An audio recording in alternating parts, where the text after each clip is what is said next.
Gracias, Edwin. En ese mismo recinto, el de Donceles y Allende, se levantó la voz para defender los derechos de los policías capitalinos. Así fue el llamado. La Comisión de Derechos Humanos de la Ciudad de México deberá analizar la posibilidad de crear una instancia que vigile y garantice los derechos humanos de los policías de la capital. Así lo aprobó el Pleno de la Asamblea Legislativa.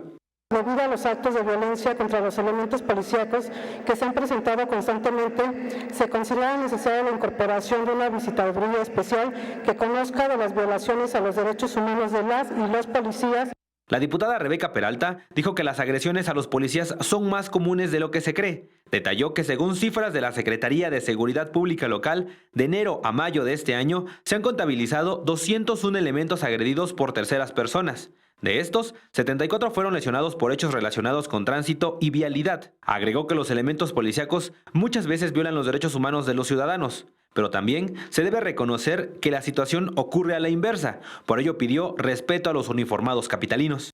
Los elementos de los cuerpos de seguridad pública tienen, entre otros derechos, recibir el respeto y la atención de la comunidad a la que sirven. Liber Rodríguez en las imágenes, Edwin Hernández, 21 Noticias.